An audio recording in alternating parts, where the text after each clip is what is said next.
Oh, hi everybody. Welcome to Lady H, hanging out with Lady H. I hope you guys are doing well. I hope you guys are keeping safe. I hope you guys are staying out of trouble during this time in quarantine. My condolences to those who've really lost loved ones, for those who suffered numerous losses during this time. My sincere condolences. Anyways, today I kind of like talking about things that are happening. So many things have happened. That seems to be a common statement because really many things are happening. So today I'm going to talk about something that a few people may consider as old news, but I just felt I need to talk about it. I need to address it. Like it was something like it was a burning issue. I needed to talk about this. Okay, a couple weeks ago, to be very precise, there was an outrage in the social media whereby we had this doctor, a very renowned medical practitioner who heads the ICU department in a hospital in France, Paris, Dr. Jean-Paul Marat. So anyways, to be very precise, this doctor made a statement, and I'll quote what he said. "Shouldn't we be doing this study in Africa where there are no masks? Pay attention, where there are no masks, no treatment, no intensive care." Well, we have intensive cares in African countries. They may not be up to standard, but they have intensive care units there. Point of correction. Anyways, I'll continue. A little like what we did in certain AIDS studies where we worked with prostitutes. Point of correction, Mr. Doctor. You don't say prostitutes, you say commercial sex workers, because this is someone else's job. I'm not going to comment too much on that. I'm not going to dwell on that. But these are people who have chosen to go in that line of work for whatever reasons. So you don't call them that. You call them commercial sex workers. You know, this is very derogatory. This statement was very condescending, especially in this time and age, in the 20th century. Many people may say, oh well, but he apologized.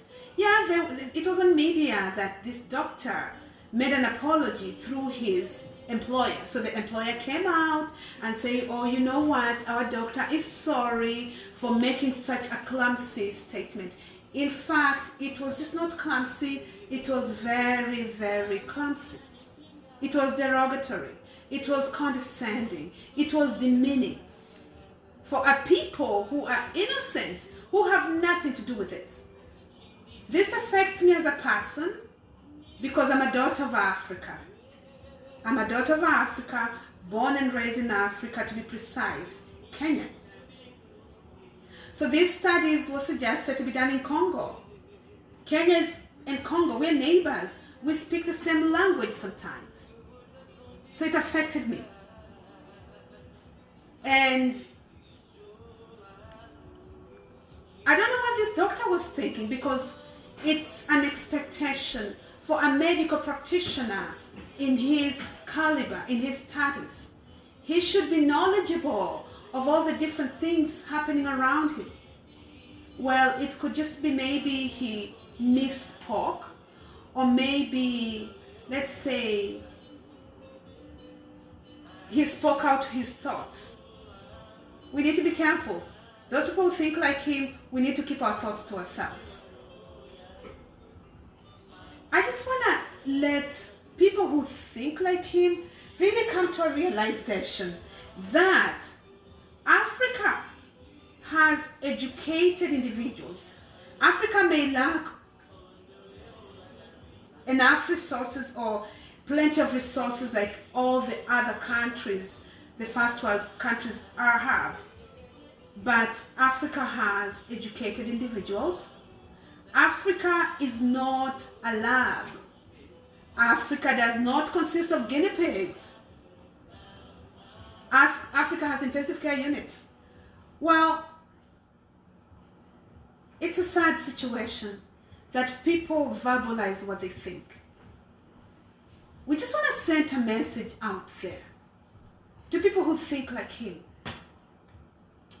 that it's very hardening for them to speak up such things, especially when nobody has really come out clearly and said this disease, the genesis came from Africa, or a very clear and definitive linkage to a correlationship with anything in Africa. So why do you have to put Africa in this?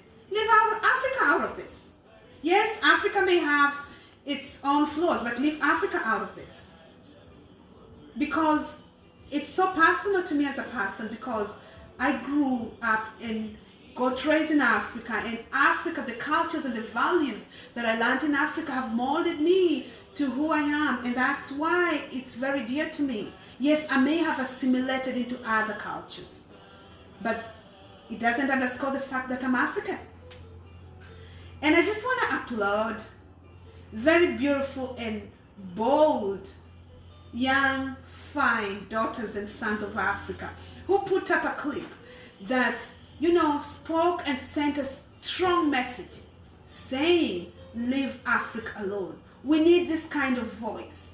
We need this kind of voice to really say what we feel. And these beautiful sons and daughters of Africa put up a clip that honestly fascinated me. I don't know whether you people felt the way I felt. For those who didn't see this, there we go.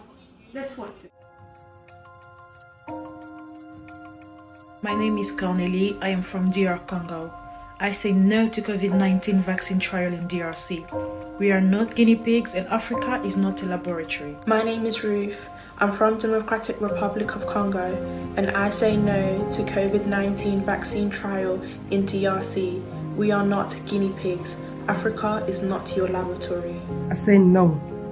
No to the vaccine. To make DRC Congo your guinea pig. Nah. Hi, I'm Divine, daughter of Africa, precisely from the Democratic Republic of Congo. I say no to COVID-19 vaccine testing in Africa. Africa is not a laboratory, neither are we Africans lab rats, so I say no to any vaccine test in Africa. My name is Francis. I'm from Republic Democratic of Congo, and I say no to COVID-19 vaccine trial in DRC. Africa is not a laboratory. Hey, my name is Joshua. I'm from the Democratic Republic of Congo. I say no to the COVID-19 vaccine trial in DRC. Hi, my name is Bruce Lebeki and I'm saying no to the COVID-19 testing in Africa. Hi, my name is Robert Mbala and I'm from the Democratic Republic of Congo, and I say no to the COVID-19 vaccination trials in Africa. Africa is not a laboratory, nor is it a guinea pig. And I honestly apologize if I stepped on anybody's toes, but you see, a spade has to be called a spade. We can't call a spade a big spoon. So we need to be very sensitive of everybody around us. We need to be sensitive, especially in these hard times. We should have respect, and we should have respect for other people, treat other people with dignity. It doesn't matter what kind of places they're coming from, what walks of life. It doesn't matter what you're thinking. Just keep your thoughts to yourself, if they're going to be negative thoughts. Other than that, let's surround ourselves with positivity. Stay safe, people. Bye-bye.